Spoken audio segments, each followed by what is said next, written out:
सहनौ शवनौ भुनक्तु स्वाहा कर्मावहै तेजस्विनावधीतमस्तु मा विद्विषावहै।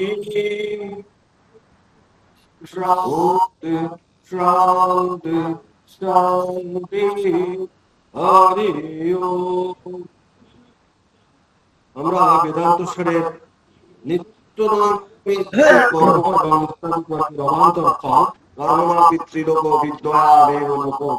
পাঠ করেছিলাম। এখন সাধন চতুষ্টয় সম্পন্ন, যেটা সাধন চতুষ্টয় বলা হয়, আমরা সেই কথাটি আলোচনা করব। চারটি সাধন: সাধনানি নিত্যানিত্য বস্তু বিবেক, ইহা মূত্র ফলভোগ বিরাগ, সমাধি ষাট সম্পত্তি, সমাধি ষাট সম্পত্তি মুমুক্ষুত্বানি। চারটি সাধন চতুষ্টয়ের চারটি: নিত্য এবং অনিত্য বস্তুর বিচার, ইহ এবং অমূত্র ভোগের প্রতি বৈরাগ্য, সমদমাদি ছয়টি গুণের বিকাশ এবং মুক্তির ইচ্ছা। আমরা প্রথমে আজকে নিত্যানিত্য বস্তু বিবেক, তাবৎ ব্রহ্মৈব নিত্যং বস্তু তাত অন্নদখিলাম অনিত্যং ইতি বিবেচনা। বেদান্ত যেটা বলছে যে নিত্যানিত্য বস্তু বিভক্তি কি, নিত্য এবং অনিত্য বস্তুর বিবেক অর্থাৎ বিচার। তার মানে কি, এখানে বিবেক শব্দের অর্থটা কি? বিবেক শব্দের অর্থ হলো পার্থক্য করা। বিবেক শব্দের অর্থ কি না, একে অন্যের সঙ্গে জড়িয়ে আছি এমন সমস্ত বিষয়গুলোকে যখন আমরা পৃথকত্ব করতে পারছি, কি থেকে আর থেকে পৃথক করব সেটা যখন বুঝতে পারছি, বেদান্তের বিচারে যেটা হচ্ছে ঈশ্বর, তিনি শাশ্বত এবং ক্ষণস্থায়ী, অবিনশ্বর এবং নশ্বর, এটাকে পৃথক করা সম্ভব করা, এটা দরকার। অধ্যাত্মবাদে আমরা সর্বদাই কি হয় না, একটা চিরন্তন সত্যের সন্ধান পাই। শ্রীরামকৃষ্ণ আমাদের এই অপূর্ব একটি কথা বলেছেন। কি বলেছেন না, তিনি বলছেন ঈশ্বর সৎ আর সৎ অসৎ এই বিচার। সৎ মানে কি? সৎ মানে হলো নিত্য। এই যে নিত্য, এটা শ্রীরামকৃষ্ণ আমাদের শিখিয়েছেন। তিনি শিখিয়েছেন অসৎ মানে অনিত্য আর সৎ মানে নিত্য। যার বিবেক হয়েছে, যে জানে যে ঈশ্বরই বস্তু আর সব বস্তু। তাহলে মাইকটা একটু বন্ধ করে দেবেন, কারণ ভীষণ ডিস্টারবেন্স হচ্ছে। চক্রবর্তী, আপনি নিজের মাইকটাকে অফ করে দিন। বিবেক হয়েছে, সে জানে ঈশ্বরই বস্তু আর সব অবস্তু। বিবেক উদয় হলে কি হয়?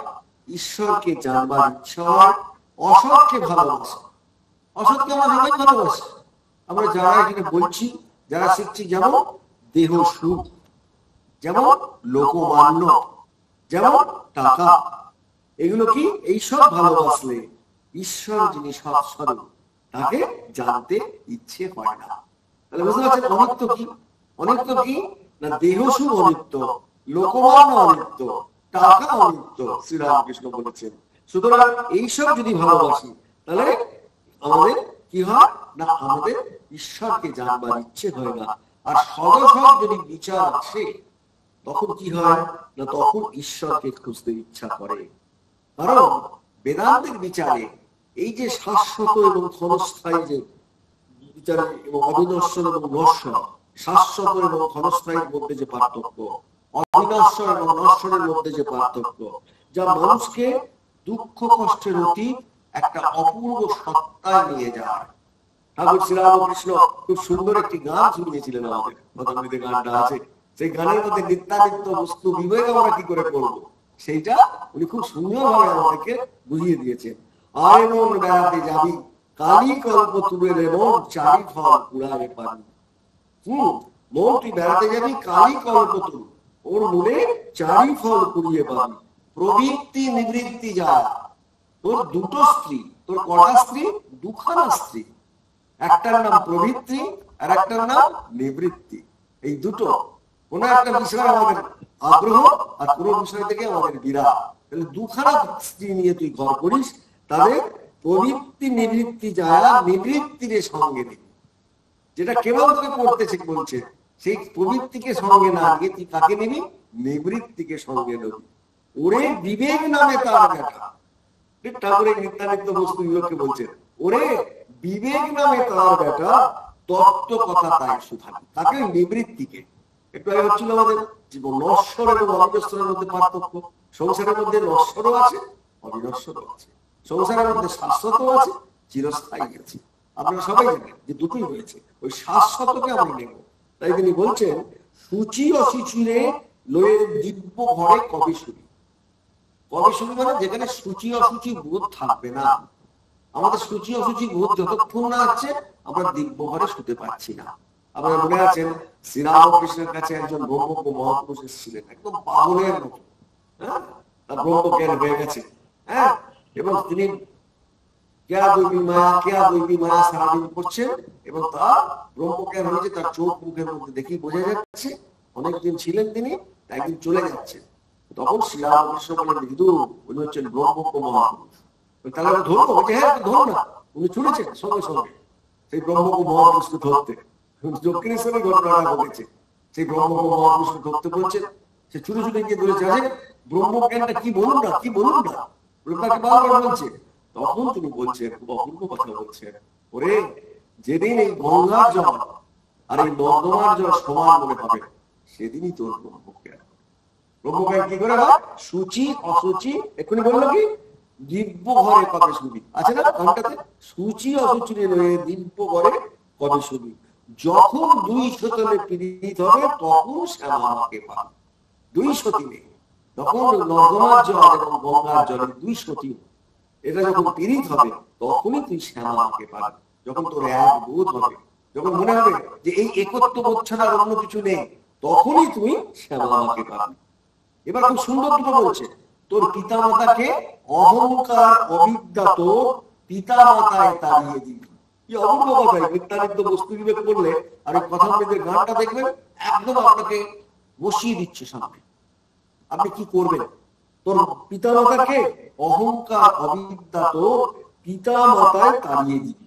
এই যে অহংকার আমরা বারবার করি, অবিদ্যা, অবিদ্যা মানে কি? যা আমাদেরকে মোহতে নিয়ে যায়, যা আমাদেরকে ভগবান থেকে দূরে সরিয়ে নিয়ে যায়, যা আমাকে সত্যগুণ থেকে তমগুণে নিয়ে যায়, যা আমাকে কেবলমাত্র নিজের জন্য ভাবায়, নিজের শরীর সুখের জন্য ভাবায়, অপরের জন্য ভাবায় না, সেইগুলোকে বলা হচ্ছে অবিদ্যা। সেই অবিদ্যাকে, এটা আমরা আমাদের জীবনে দেখেছি যে আমরা নিজেদের সুখের জন্য যতটা ব্যস্ত হই, অপরের যন্ত্রণায় কিছু করবার জন্য আমাদের সেই ব্যস্ততা নেই। আমরা করি বটে, কিন্তু নিজের সর্বস্ব আমরা দিতে পারি না। তাই তিনি বলছেন, অহংকার অবিদ্যা তোর পিতা মাতায় তাড়িয়ে দিবি, যদি মোহ করতে টেনে নয়। এই সময় আমাদের মোহ আসে, শরীরের প্রতি মোহ আসে, আমাদের লোকমান্যের প্রতি মোহ আসে, আমাদের টাকার প্রতি মোহ আসে। এত টাকা, তবু টাকা নষ্ট হয়ে যাচ্ছে, তবু টাকা, কোথায় টাকাটা যাবে, কি টাকাটা করবো ঠিক নেই, কিন্তু টাকার প্রতি আমাদের মোহ আসে। তখন তিনি বলছে, ধৈর্য খোঁটা ধরে। যখন তোর মধ্যে মোহ এসে যাচ্ছে, তোর মধ্যে যখন টাকার নেশা এসে যাচ্ছে, তখন ভগবানের দিকে তাকিয়ে একটু ধৈর্য ধরবি, তাহলে তোর নিত্যানিত্য বস্তু বিবেক তোর মধ্যে জাগ্রত হবে। তুই বুঝতে পারবি ওরে তোমার সংসারে কি করা উচিত। সেই তিনি বলছেন, যদি মোহ গর্তে টেনে লয়, ধৈর্য খোঁটা ধরে রবি। ধর্ম অধর্ম দুটো অজা, ধর্ম আর অধর্ম। অজা মানে কি? ছাগল, দুটো ছাগল। সেই ছাগল তুচ্ছ খোঁটায় বেঁধে তুলি। তোরা তুচ্ছ যে খোঁটা আছে, সেই খোঁটায় রেখে দিবি ধর্ম এবং অধর্ম। আমরা প্রত্যেকে সংসারে যারা করেন তারা ধর্মও করেন, অধর্মও করেন। তাদের বলছেন তুচ্ছ খোঁটায় বেঁধে তুলি, খোঁটাতে বেঁধে রাখবি ধর্ম অধর্ম নিয়ে। হ্যাঁ, যদি না মানে, ওই অজাত ছাগল তো, সে অনেক সময় অধর্ম মানে না। যদি অধর্ম মানে, যদি এবং ধর্মও মানে না, না মানিয়ে তোকে অন্যদিকে নিয়ে যায়। দেখবেন আপনাদের মধ্যে এমন একটা আসছে, করবো কি এটা, এটা কি করা উচিত, এটা তো ধর্ম নয় বলে মনের মধ্যে ভাবছেন, বলে আপনি সেই ধর্মটা করবেন কিনা ভাবছেন। এবং এইটা ভাবার জন্য সঙ্গে সঙ্গে বলছে, যদি না মানে নিষেধ, তুই ধর্ম বলে অধর্মকে যখন বারণ করছিস, যদি নিষেধ না মানে কি হবে, তবে জ্ঞান খড়গে বলি দিবি। কি খর্ব? জ্ঞান রূপ খর্বে ওই ধর্ম অধর্মের যে ছাগলটা বারবার তোর মনের মধ্যে বিবেক হয়ে ঝামেলা পাঠাচ্ছে, তোকে মোহ করতে নিয়ে যাচ্ছে, তাকে তুই কিসে দিয়ে বলে দিবি? জ্ঞান খড়গে। জ্ঞান রূপ খড়গে তোকে বলে দিতে হবে, আর কিছু না। কি করতে হবে বুঝতে পারছেন? নিত্যানিত্য বস্তু বিবেক মানে কি? এইগুলো আমাকে করতে হবে। এবং প্রথম ভার্যা সন্তানের দূর হতে বুঝাইবি। প্রথম ভার্যাটাকে প্রবৃত্তি মার্গ, আমি বিয়ে করব, আমার সন্তান হবে, আমার এটা রয়েছে, আমার সন্তানের না হলে হবে না, আমাকে ব্যাংক ব্যালেন্স করতে হবে, আমাকে তার জন্য ভাবতে হবে। এই যে এইটাই তিনি বলছেন প্রথম ভার্যা সন্তানের দূর হতে বুঝাইবি। তোরা তোর প্রবৃত্তি মার্গে তোর প্রথম ভার্যাকে প্রবৃত্তি, দ্বিতীয় ভার্যাকে নিবৃত্তি, এই প্রবৃত্তির যে ভার্যা তার যে সন্তানগুলো হয়েছে, সন্তান মানে কি, তার মধ্যে আমাদের যে আসক্তি তৈরি হয়েছে, ভালোবাসা তৈরি হয়েছে, তার মধ্যে দয়া তৈরি হয়েছে, সেইগুলোকে দূর হতে বুঝাইবে। যদি না মানে প্রবোধ, তুই তো প্রবৃত্তি মার্গে যেগুলো হয়েছে দূর থেকে বোঝাচ্ছিস, যদি তোর প্রবোধ যদি না মানে, তুই বারবার বোঝাবার চেষ্টা করছিস, তাহলে যদি তোর প্রবোধ না মানে জ্ঞান সিন্ধু মাঝে ডুবাই, জ্ঞানের সমুদ্রে ওকে ডুবি। ওই তো সংসার করার ফলে যে সমস্ত সন্তান হয়েছে, আসক্তি হয়েছে, কারোর প্রতি তীব্র ভালোবাসা তৈরি হয়েছে, কাউকে না দেখে থাকতে পারছিস না, এই সমস্ত জিনিসগুলো তৈরি হয়েছে, তাকে না দেখে তোর মনটা একদম হয়ে যাচ্ছে, তাদের কিসে ডোবাবি? জ্ঞান সমুদ্রে। কি সুন্দর বলে দিলেন, তুই যে থাকতে পারছিস না, তাকে কোথায় ডোবাবি? তুই জ্ঞান সমুদ্রে ডুবাইবি। প্রসাদ বলে এমন হলে কালের কাছে জবাব দিবি। প্রসাদ মানে কেন? রামপ্রসাদের এটা গান। কেন প্রসাদ বলতে কে? রামপ্রসাদই গান। এটা রামপ্রসাদের একটি কালী কীর্তন। তিনি বলছেন এমন হলে কালের কাছে জবাব দিবি। কালের কাছে মানে কালই তো আমরা, আমাদের অস্তিত্ব কি, আপনার অস্তিত্ব কি, প্রত্যেককে আমরা একটা কাল, এই সময় জন্মেছি, এই সময় আমাদের শরীরের বিনাশ করবে, আমরা প্রত্যেকে কাল। তাই বলছে প্রসাদ বলে এমন হলে কালের কাছে জবাব দিবি, তবে বাপের ঠাকুর মনের মতো মন করবি। তুই কালের কাছে যদি এমন হয়ে জবাব দিতে পারিস, প্রবৃত্তি নিবৃত্তিকে এইভাবে যদি জব্দ করতে পারিস, ধর্ম অধর্মকে যদি তুই বলে দিতে পারিস, তুই যদি প্রথম ভার্যার সন্তানকে জ্ঞান সমুদ্রে ডুবিয়ে দিতে পারিস, তাহলে তোর নিত্যানিত্য বস্তু বিবেক তৈরি হবে। বুঝতে পারছেন নিত্যানিত্য বস্তু বিবেক কি? আমাদের পুরো সংসারটাকে নিয়ে একটি আমাদের যে রামপ্রসাদ যে কালী কীর্তন গেয়েছেন, তাতে নিত্যানিত্য বস্তু বিবেক তৈরি করবা এক অপূর্ব পদ্ধতি আমরা সামনে এনে হাজির করেছি। এই হচ্ছে নিত্য এবং অনিত্য, কারণ মনের নিবৃত্তি এলে তবেই বিবেক হয়। যদি প্রবৃত্তি থাকে বিবেক আসে না। প্রবৃত্তি মার্গে সাধন আমরা প্রত্যেকে, প্রবৃত্তি এবং নিবৃত্তি দুটো মার্গ, আপনি যত পড়বেন তত বুঝতে পারবেন। দুটো মার্গ হয় আমাদের, একটি প্রবৃত্তি মার্গ, একটি নিবৃত্তি মার্গ। এটা করবো বারবার আমাদের ইচ্ছে হয়, তাই একে বলা হচ্ছে প্রবৃত্তি মার্গ। তাই তিনি বলছেন বিবেক হলে তত্ত্ব কথা মনে ওঠে, তখন মনে বেড়াতে যেতে সাপ হয়। কোথায়? কালী কল্পতরু মূলে। কালী কল্পতরু মানে সেই গাছটা লাগিয়ে ঈশ্বরের কাছে চারটে ফল কুড়িয়ে পাবে। কি সেই ফল? একটু আগে কথা হয়েছে, অনায়াসে পাবে, কুড়িয়ে পাবে। কি চারটে ফল? ভারতবর্ষের মানুষ আমরা চারটে ফলের জন্য আকাঙ্ক্ষী। কি চারটে ফল? আমরা আগেও বলেছি, ধর্ম, অর্থ, কাম, মোক্ষ। কোন চারটে ফল বুঝেছেন? নিত্যানিত্য বস্তু বিবেক যা আছে সে চারটে ফল কুড়িয়ে পাবে। কে বলছেন? প্রসাদ। আর শ্রীরামকৃষ্ণ এই গানে সমাধিস্থ হয়ে এই কথাটিকে সমর্থন করছেন।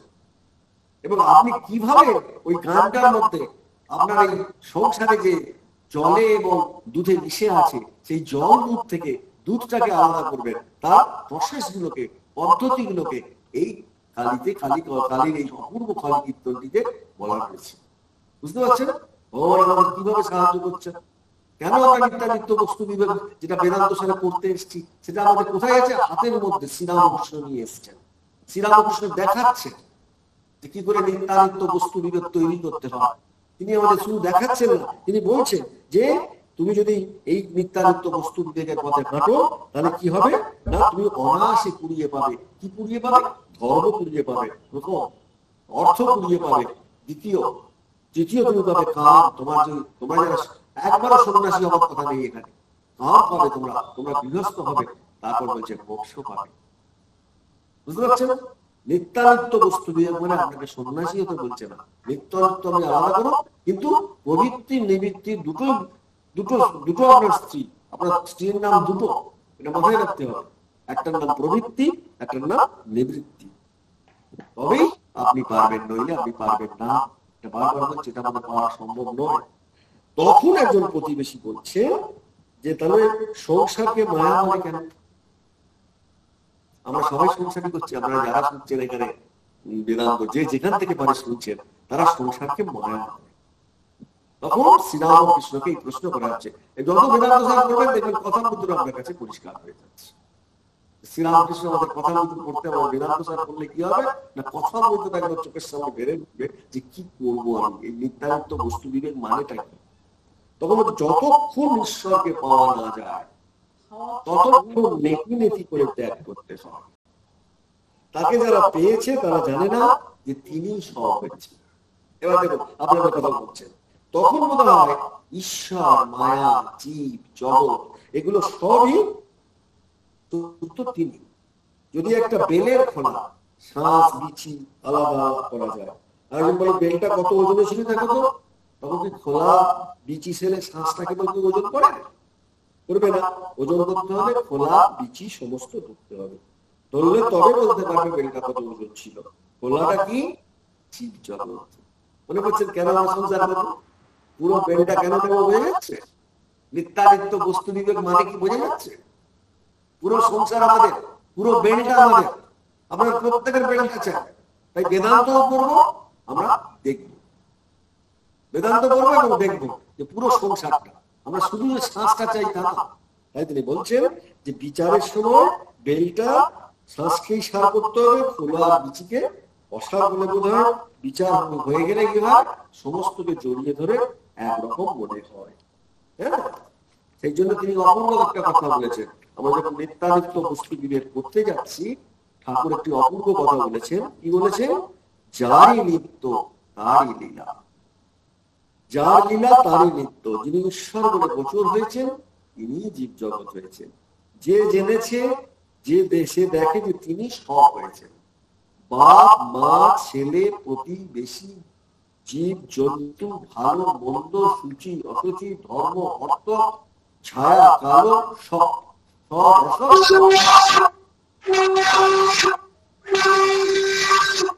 দেখা যাচ্ছে শ্রীরামকৃষ্ণ আমাদেরকে এইভাবে বললেন নিত্যানিত্য বস্তু বিবেককে আমরা কিভাবে করব। কিন্তু ঠাকুর এই একটা গান গিয়ে শুধু বোঝান, কথার মধ্যে বিভিন্ন জায়গায় নানান ভাবে আমাদের এই নিত্যানিত্য বস্তু বিবেকের কথা বুঝিয়েছেন। যত আমরা যাবো, একদিন শ্যামপুকুর বাড়িতে ভক্ত সঙ্গে ঠাকুর শ্রীরামকৃষ্ণ বলছেন যে, শ্যাম বসুদাকে বলছেন যে আপনি সেরকম সেই কাঁটার কথা বলেছিলেন। হ্যাঁ, যেমন পায়ে কাঁটা ঢুকলে আর একটা কাঁটা আহরণ করতে হয়। কাঁটা ঢুকলে কি হয়, আমরা একটা চিমটে খুঁজি, চিমটে দিয়ে সেই কাঁটাটাকে তুলি, ঠিক পায়ের কাঁটাটি তুলে দুটি কাঁটা ফেলে দিতে হয়। এমনি অজ্ঞান কাঁটা তুলবার জন্য জ্ঞান কাঁটা জোগাড় করতে হয়। অজ্ঞান নাশের পরে জ্ঞান অজ্ঞান দুটি ফেলে দিতে হয়, তখন বিজ্ঞান। ঠাকুর শ্যাম বসুর উপর খুব প্রসন্ন হয়েছে যেহেতু তিনি ওই কথা বলেছেন। তাই পরমহংসদেবের নাম শুনে তিনি এখানে এসছেন। তখন শ্রীরামকৃষ্ণ ঠাকুর তাকে খুব সুন্দর কথা বলছেন, বিষয়ের কথা একেবারে ছেড়ে দেবে, ঈশ্বরীয় কথা বলা কোনো কথা বলো না, বিষয় লোক দেখলে আস্তে আস্তে ছেড়ে দেবে। এতদিন সংসার করে তো দেখলে সব ফক্কাবাজি, এটা কিন্তু ঠাকুর নিত্যানিত্য বস্তু। এতদিন সংসার করে তো দেখলে সব ফক্কাবাজি, ঈশ্বরী বস্তু আর সব অবস্তু, ঈশ্বরী সত্য আর সব দুদিনের জন্য। সংসারে আছে কি? খুব সুন্দর কথা বলছেন ঠাকুর নিত্যানিত্য বস্তু বিবেকের। আমরা অম্বর, কি বলছেন? আমরা অম্বর, খেতে ইচ্ছে হয়, কিন্তু আমরা আছে কি? আটি আর চামড়া, খেলে কি হয়? অম্লসু। তখন শ্যাম বসু বলছেন আগে হ্যাঁ, আপনি যা বলছেন অসত্য। এই জন্য এই নিত্যানিত্য বস্তু নিয়ে আমরা যারা শুনছি তারা কি করে করবো? ঠাকুর শ্রীরামকৃষ্ণ তার উপায় বলে দিচ্ছেন। আপনি নেবেন কিনা আপনার ব্যাপার। কি বলছেন? অনেক দিন ধরে অনেক বিষয় কর্ম করেছো, এখন গোলমালে তোমার ধ্যান ঈশ্বর চিনতে হবে না, তাই একটু নির্জন দরকার। নির্জন না হলে মন স্থির হবে না, তাই বাড়ি থেকে আত্ম অন্তরের ধ্যানের জায়গায় করতে হয়, বাড়ির কাছাকাছি নয়। শ্যামবাবু চুপ করে রইলেন। তখন তিনি যেন একটা কি চিন্তা করছেন। যে বাড়িটা ছেড়ে দিলে আমাদের প্রত্যেকের চিন্তা হয়, দেখবেন বাড়িটা থেকে যে আমি ছেড়ে দিই তাহলে আমার বাড়ির লোককে দেখবে কে? হ্যাঁ, আমি যদি চলে যাই তাহলে আমার বাড়ির লোক সব গোলমাল হয়ে যাবে, আমি বাড়ির কর্তা, আমি যদি তা দেখি আমার বাড়িটা তো নষ্ট হয়ে যাবে। ঠাকুর সব কি শেখাচ্ছে আমাদের? নিত্যানিত্য বস্তু বিবেক, কি চলে নাকি? হ্যাঁ, বেদান্তে বলেছে বলে আমাকে দিতে হবে, এটা কে লিখেছে? মাথার দিব্যি দিয়েছে। হ্যাঁ, আমি চলে গেলে আমার বাড়ি তো গোলমাল হয়ে যাবে। তখন ঠাকুর বলছে, দেখো তারা তো সব পড়ে গেছে, আর দুর্গা পুজো কেন? সকলের হাস্য। একজন বলছিল, আর দুর্গা পুজো করো না কেন? সে ব্যক্তি উত্তর দিলে, আর দাঁত নেই তো, তাই পাঁঠা খাবার শক্তি আছে। আমরা দুর্গা পুজো করছি না কেন? পাঁঠা খেতে পারো না বলে দিলে, তাই দুর্গা পুজো আর করার দরকার। শ্যাম বসু বলছেন, আহা গো চিনি মাখা কথা। ঠাকুর আবার সহস্র বলছেন, সংসারে আছে কি? বালি আর চিনি মেশানো আছে। পিঁপড়ের মতো বালি ত্যাগ করে চিনিটুকু নিতে পারে, আর যে চিনিটুকু নিতে পারে সেই চতুর্থ। তার চিন্তা করবার জন্য একটু নির্জন স্থান দরকার। তুমি একবার করো না, আমিও একবার যাব। সকলে কিয়ৎকাল চুপ করে রয়েছে। যখন চুপ করে রয়েছে, তিনি বলছে, তুমি ধ্যানের স্থান একবার করো না। এইটা তুমি বারবার বলছে। এবারে শ্যাম বসু প্রশ্ন করছেন, যিনি নিত্যানিত্য বস্তু বিবেক করবেন বলে ঠাকুর যাকে ভালো বলেছেন, যে মানুষ সংসার থেকে তো অত অন্যায় কর্ম করে, পাপ কর্ম করে, আমাদের মধ্যে অনেকেই সব গোলমাল পাকিয়েছে। যে মানুষ ওই পাপ কর্ম করেছে সংসার থেকে, সে মানুষ কি ঈশ্বরকে লাভ করতে পারবে? শ্যাম বসু প্রশ্ন করছে শ্রীরামকৃষ্ণকে। এই নিত্যানিত্য বস্তু বিবেকের বিশেষ কথা নিতে হয়েছে, এই জন্য আমি কথা বলতে ছাড়তেই পারছি না। যে আপনি বেদান্ত সার পড়ার সময় দেখবেন, এই বেদান্ত সারের কথাগুলিকে পুরো আপনি প্র্যাকটিক্যাল অ্যাপ্লিকেশন দিয়েছেন ভগবান শ্রীরামকৃষ্ণ। তিনি বলছেন, দেহত্যাগের আগে যদি কেউ ঈশ্বরের সাধন করে, আর সাধন করতে করতে ঈশ্বরকে ডাকতে ডাকতে যদি তার দেহত্যাগ হয়, তাকে আর পাপ কখন স্পর্শ করবে? আপনি যদি ভগবানকে ডাকতে ডাকতে আপনার শরীর ত্যাগ করেন, তাহলে আপনার কখনোই কোনো পাপ, যাই পাপি থাকুক, কোনো পাপই থাকবে না। হাতির স্বভাব কি না, নাইয়ে দেওয়ার পরেও সে আবার তুলো কাটা মাখে, কিন্তু মাহমুদ নাইয়ে দিয়ে তাকে যদি আস্থা বলে ঢুকিয়ে দেয়, তাহলে আর সে তুলো কাটা মাখতে পারে না। হ্যাঁ, জানি তাই বলছেন যে ঠাকুরের কঠিন পীড়া।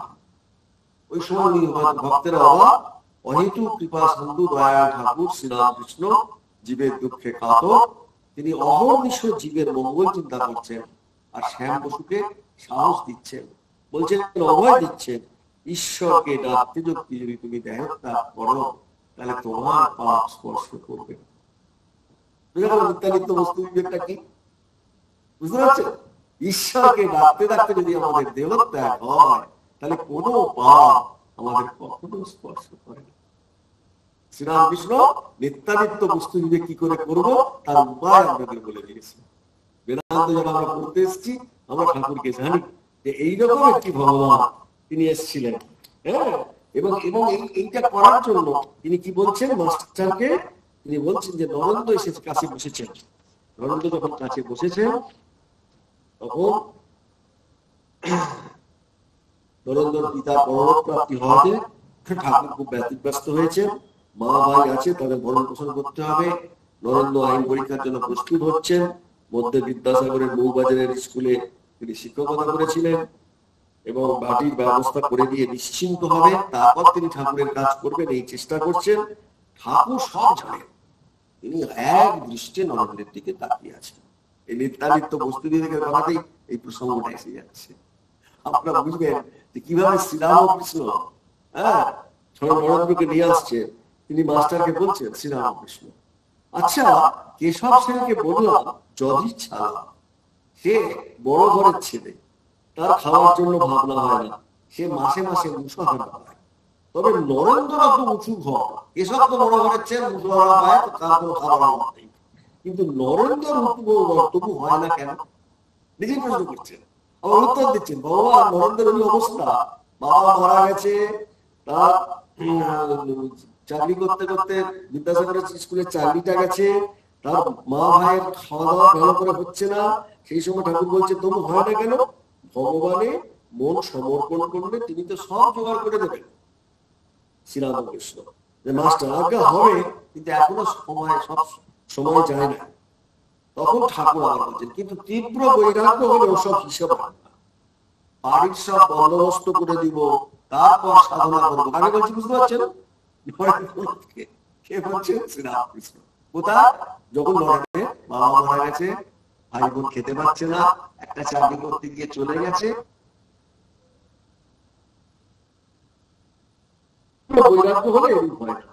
গোসাই লেকচার দিয়েছিল, তারপরে 10,000 টাকা হলে ওই থেকে খাওয়া দাওয়া এইসব হয়, তখন নিশ্চিন্ত হয় ঈশ্বরকে বেশ ডাকা যায়।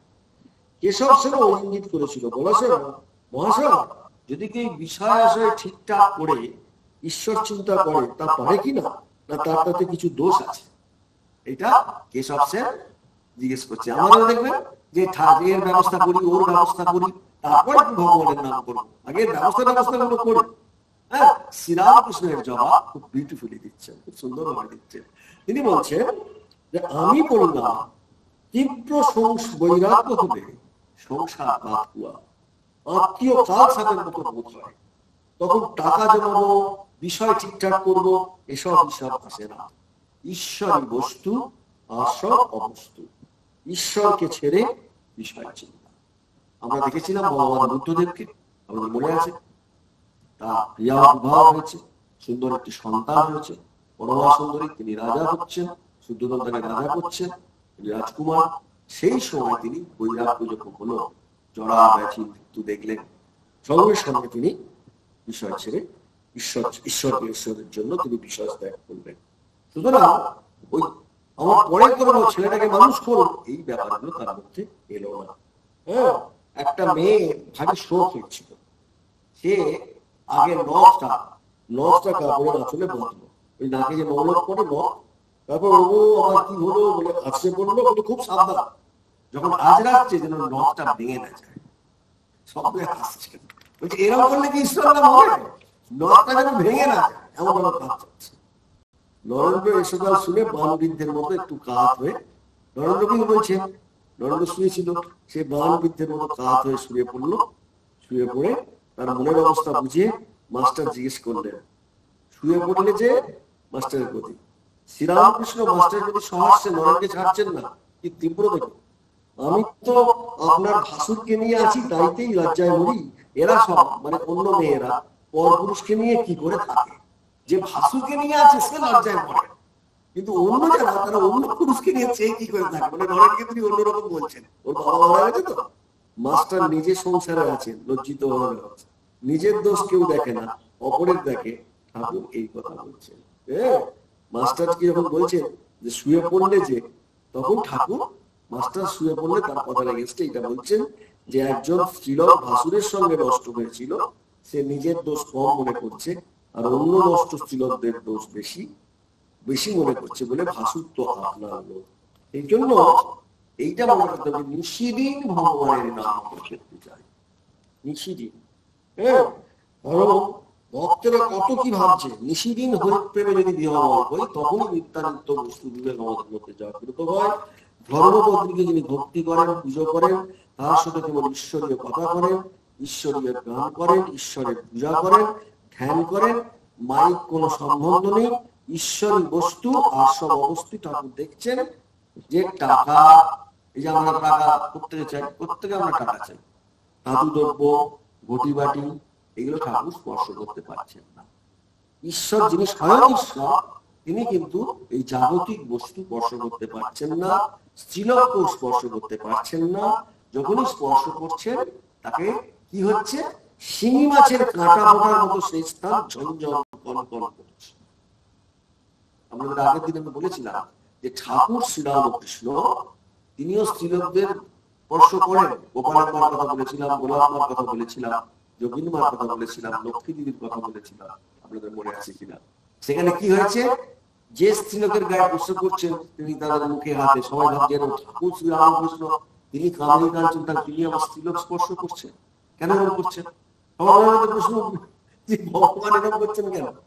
তখন একজন খুব অপূর্ব সুন্দর শ্রীরামকৃষ্ণ উত্তর দিচ্ছেন, ঠিক আমাদের মনটা তো অনেক নিচে থাকে। গোপালের মা গায়ে হাত পায়ে সব জায়গায় যখন হাত বলেছেন, তোমার শরীর আমি স্পর্শ করতে পারি কেন জানো তো? তুমি তো অবিদ্যা স্ত্রী নও, তুমি তো বিদ্যা স্ত্রী। এই লাভ লাভ জপ করে তোমার সমস্ত কূপে, লোম কূপে, প্রতিটি লোম কূপ হরিময় হয়ে গেছে, তাই আমি তোমাকে স্পর্শ করতে পারি। তুমি বিদ্যা স্ত্রী হয়ে গেছো, তোমার মধ্যে আর অবিদ্যা কিছু নেই। কি সুন্দর বললেন। কেন স্থূলে স্পর্শ করতে পারি না? তুমি হরিময় হয়ে গেছো, তাই তোমার আর অন্য কিছু নেই। অপূর্ণ কথা। সেই জন্য টাকা সোনা হাতে দিলে তার হাত দেউড়ে যাচ্ছে, বিকৃত অবস্থা হচ্ছে, নিঃশ্বাস যুদ্ধ হয়ে যাচ্ছে, হ্যাঁ, আবার সেগুলো ফেলে দিলে তিনি চিৎ থাকছে। এরকম এখন আমাদের মধ্যে একটা প্রশ্ন উঠছে না, তাহলে আমরা কি করবো? আমরা কি সংসার ত্যাগ করবো? ঠাকুর এত সব বলছে, আমাদের তাদের তো বস্তু বিবেক আমাদের হবে না। আমরা এত চেষ্টা করছি, পড়াশোনা করার পর যদি বিয়ে না করি, যদি চাকরি তো করতে হবে না, মা বাবাকে কি ত্যাগ করতে হবে? আর আমরা যারা বিবাহ করেছি, সন্তান হয়েছে, পরিবার প্রতিপালন করতে হবে, আমরা কি হবে? আমারও তো ইচ্ছে করে বেশি দিন হরি প্রেমের মগ্ন হয়ে থাকে। আমাদের কি হবে? শ্রীরামকৃষ্ণ কে দেখি আর ভাবি আমি কি করতেছি। হ্যাঁ, রাত দিন তৈল ধারার না, তিনি নিরবিচ্ছিন্ন ঈশ্বর চিন্তা করছেন, আর আমরা রাত দিন বিষয় চিন্তা করছি। যারাই আমরা শুনছি বিষয় চিন্তা করছি। একমাত্র সমস্যা যেন মেঘাচ্ছন্ন আকাশের একটু চটি, সেটা কি? এখন জীবন সমস্যা আমরা কিরূপে পূরণ করবো পরবর্তীকালে। আজকে হয়তো আমরা যেতে পারবো না, শুধু নির্ধারিত বস্তু নিয়োগটা আমরা দেখছি। আমরা বৈরাগ্য কি করে আসবো সেটা আমরা পরের দিন পড়বো। আমরা নেক্সট ক্লাস খুব সম্ভব নেক্সট উইকে নেওয়ার চেষ্টা করবো, আমাদের পরে জানাবো। কিন্তু নিজে করে দেখালেন। তবে এখন সন্দেহ, ভেঙে বালির বাঁধ পুরাই মনের সার। সত্য কি? বালির বাঁধ। যদি তার উপরে সেরকম ভালোবাসা আসে, আমরা যারা বিষয় বয়সের একদম শেষ প্রান্তে এসে দেখছি, হ্যাঁ, যদি ভগবানের প্রতি আমাদের ভালোবাসা আসে, তাহলে কোনো ক্যালকুলেশন আসে না, কোনো হিসাব আসে না।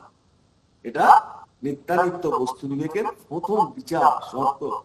যদি আমাদের ভগবানের প্রতি, যদি গাঙের জোয়ার গাঙে যখন জল ছুটে, কে রোধ করবে? প্রেমোদয় হওয়াতে ভগবান শ্রী গৌরাঙ্গ, শ্রীকৃষ্ণ চৈতন্য গৌরাঙ্গ মহাপ্রভু, তিনি কৌপিন ধারণ করেছিলেন, যদিও তিনি বিবাহ করেছিলেন বিষ্ণু প্রিয়ানন্দ অনন্য সুন্দরীকে। এবং যে প্রেমে ঈশা মানে ভগবান যিশু, তিনি অনন্য চিন্ত হয়ে বনবাসী হয়েছিলেন, কেন? তার প্রেমময় পিতার মুখ চেয়েছিলেন। এত প্রেম, এত প্রেম, তাই তিনি শরীর ত্যাগ করেছিলেন।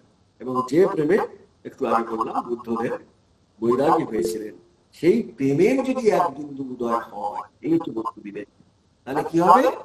কোথায় পড়ে থাকবে আমাদের এই সৌমিত্য সংসার? এটার কোথাও থাকবে না, আমরা বুঝতেই পারবো না কোথায় পড়ে আছে। যারা দুর্বল, যাদের সে প্রেমময় হয় না, যারা সংসার জীব, যাদের পায়ে মায়ার বেরিয়ে আছে, তাদের কি বলে দেখি। তখন তিনি বলছেন, আমরা সংসারের লোক, আমাদের কিছু বলুন। তখন ঠাকুর খুব সুন্দর কথা বললেন, আমরা যারা নিত্যানিত্য বস্তু বিবেক পালন করবো তাদের কথা বললেন শ্রীরামকৃষ্ণ। হ্যাঁ, কি বললেন? তাকে জেনে এক হাতে ঈশ্বরের পাদবদ্ধ রেখে আর এক হাতে সংসারের কার্য করো। যা করছো সংসারে সব তাঁর কাজ। এই সংসারে তুমি একটি কেয়ারটেকার, তোমার কেয়ারটেকার ছাড়া কোনো এ নেই। এই সংসারে তোমার অসুখ করুন, তোমার ভালো হোক, তোমার মন্দ হোক, সব তাকে তিনিই চাইছেন। মন্দ হলেও তিনি চাইছেন, ভালো হলেও তিনি চাইছেন। তাকে ধরো, তাহলে দেখবে তাকে জেনে এক হাতে ঈশ্বরের পাদবদ্ধ রেখে আর এক হাতে সংসারের কার্য করো। তখন বৈকুণ্ঠ প্রশ্ন করছে, বৈকুণ্ঠনাথ সান্যাল মহাশয়, সংসার কি মিথ্যা? আমরা এত সংসারী লোক, আমরা সংসার করছি, তাহলে আপনি কি বলছেন সংসার মিথ্যা? আমরা বলুন তাহলে এই সংসার যারা আমরা করছি সেটা কি মিথ্যা? তখন শ্রীরামকৃষ্ণ আমাদের প্রত্যেকের জীবনে একদম জ্যোতি এনে দিচ্ছেন। কি সুন্দর কথা বলছেন সংসারের মানুষের জন্য, অপূর্ব কথা বলছেন। তিনি কি বলছেন? যতক্ষণ তাকে জানা না যায় ততক্ষণ সংসার মিথ্যা। যতক্ষণ না আপনি ভগবানকে জানতে পারছেন ততক্ষণ এই সংসার সংসারটি ইতি সংসার, এই সংসার সরে সরে যায়। আর তখন তাকে ভুলে মানুষ কি বলে, আমার আমার। একবার ভগবানকে বলছে না, ভগবানের একটু আগে তাকে জেনে করতে হবে। হ্যাঁ, আমার আমার মায়াতে বদ্ধ হয়ে, আমেরিকাঞ্চলে মুগ্ধ হয়ে আরো ডুবে। মায়াতে এমনই মানুষ অজ্ঞান হয় যে পালাবার পথ থাকলেও, সংসারে পালাবার পথ আছে কিন্তু সে পালাতে পারে না। কেন পারে না? তখন একটা গান শোনাচ্ছে, জানি না আজকে সময় হবে কিনা। এই গানটা বলে আমি আজকে অনিত্য নিত্য অনিত্যের যে বস্তু বিচার আমরা শেষ করবো শ্রীরামকৃষ্ণের জীবনের আলো। বেদান্তের নিত্যানিত্য বস্তু বিবেক বিচার আমরা করছি শ্রীরামকৃষ্ণ জীবনের আলোকে। এমনি মহামায়া মায়া রেখেছে কি কুহক করে, ব্রহ্মা বিষ্ণু অচৈতন্যে জীবে কি জানিতে পারে। বিল করে ঘুমি পাতে মিন প্রবেশ করে তাতে, গতাহাতের পথ আছে তবু মিন পালাতে পারে। গুটি পোকায় গুটি করে পালালেও পালাতে পারে, মহামায়ায় বদ্ধ গুটি আপনার নালে আপনি মরে। এই যে এমনি মহামায়া মায়া দেখেছ কি কুহুক করে, ব্রহ্মা বিষ্ণু অচৈতন্য জীবে কি তারে জানতে পারে। ব্রহ্মা বিষ্ণু ওই মায়ার প্রভাবে অচৈতন্য হয়ে আছেন, তো জীব আমরা কি করে জানবো এই মায়াটাকে? বিল করে ঘুমি পাতে মিন প্রবেশ করে তাতে। আপনারা ঘুমি দেখেছেন? সেই এর মতো, কারণ এ দিয়ে কাঠি কাঠি দিয়ে তৈরি করে হয়, সেখানে মিন মানে মাছ প্রবেশ করে। গতাহাতের পথ আছে, সে পালাবার পথ আছে, সে কিন্তু ওইখানেই ঘুরে, সে আর পালাতে পারে না। আমরা ছোটবেলায় দেখেছি নদীর ধারে, খালের ধারে ওইগুলো বসিয়ে দিলাম, প্রচুর মাছের মধ্যে ভর্তি, ওরা ঢুকে যায় কিন্তু আর পালাতে পারে না। গুটি পোকায় গুটি করে পালালেও পালাতে পারে, মহামায়ায় বুদ্ধ গুটি আপনার নালে আপনি মরে। সংসারটাকে আপনি নিজের বলে নিজে তৈরি করেছেন, আমি বাড়ি করেছি, আমার মেয়ে, আমার স্ত্রী, আমার সবকিছু, ব্যাস আপনি যখন আমার আমার বলছেন ওই সংসার থেকে আর বেরোতে পারছি। এই জন্য বলছে তোমরা তো নিজে নিজে দেখছো সংসার অনিত্য। এই দেখো না কেন, কত লোক এলো গেল, কত জন্মালো, কত দেহ ত্যাগ করলো, সংসার এই আছে এই নেই। আমরা নিজেরা দেখছি, আমার বাপ ঠাকুরদা, আমার দাদু, আমার দিদা, আমার বাবা, আমার মা, কেউ নেই।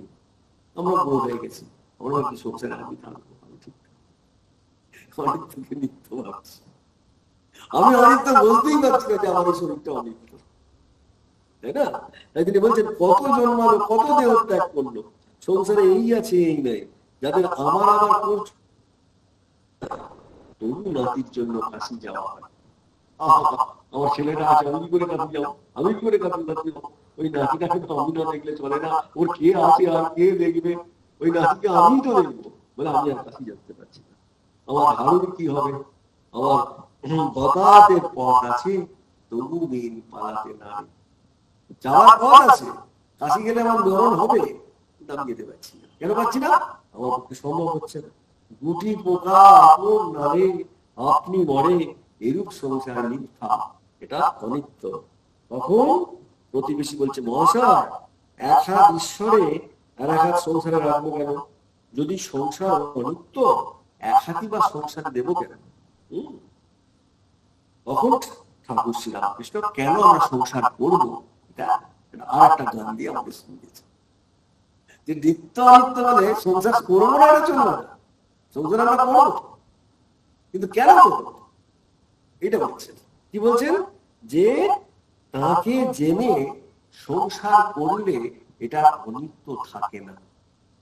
তাকে জেনে সংসার করলে সেটা অনিত্য থাকে না। মন রে কৃষিকাজ জানো না, এমন মানব জমিন রইল প্রতি, আবাদ করলে ফলত সোনা। হ্যাঁ, আমরা কথা বলে দেখবেন, গানগুলো পড়লে যেন বুঝতে পারবেন মন কোথায় উঠে যাচ্ছে। বলছে এমন মানব জমিন রইল প্রতি, আবাদ করলে ফলত সোনা, কালী নামে দাওরে বেড়া, ফসলে তছরূপ হবে না। মানে কি, কালী নাম যদি আমি সংসারটাকে, আমার মা কালীর এটা সংসার, তাহলে তুমি বেড়া দিলে তোমার ফসলে তছরূপ হবে না। সে যে মুক্ত কেশির শক্ত বেড়া, তার কেছেতে জম খসে না, জম আসবে না তার কাছে। যদি তুমি কালী নামের বাড়া যাও, কালী কি, যিনি কালের সঙ্গে রমণ করেন তিনি কালী। মা হচ্ছেন সকলই ইচ্ছা এবং তারা তুমি, তার সকল কর্ম করো তুমি মা, লোকে বলে করি আমি, তার মানে কালী নামের বেড়া দিয়েছো, সেখানে তোমার আর নিজের কিচ্ছু নেই, ভালো হোক মন্দ হোক সব মা কালী দিচ্ছে, তাই না? সেটা তোমার আর কিছু বলার নেই। তাই বলছে অর্ধ কিংবা শতাব্দ অন্তে বাজাপ্ত হবে জানো না। যাই হোক তুমি কালী নামের বেড়া দিয়েছো, এটা কোনদিন বাজেয়াপ্ত হবে না।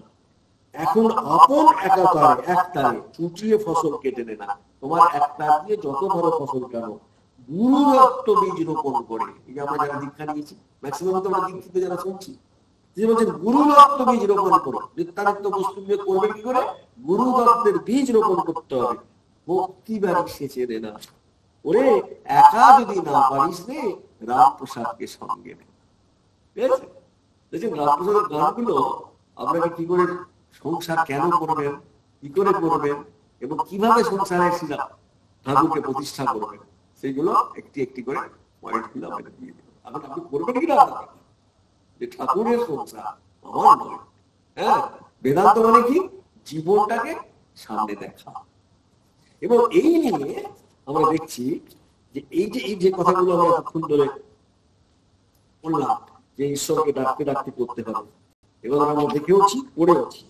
হ্যাঁ, তিনি বলছেন যে আমাদের ঈশ্বরের বস্তু আসল অসুস্থি, এই যে মধুকর পদ্মের উপর বসতে পারলে আর ঘন ঘন করে না, সেখানে স্বামীজি এই একটি অপূর্ব কথা বলছেন। তিনি বলছেন স্ট্রং সোলস,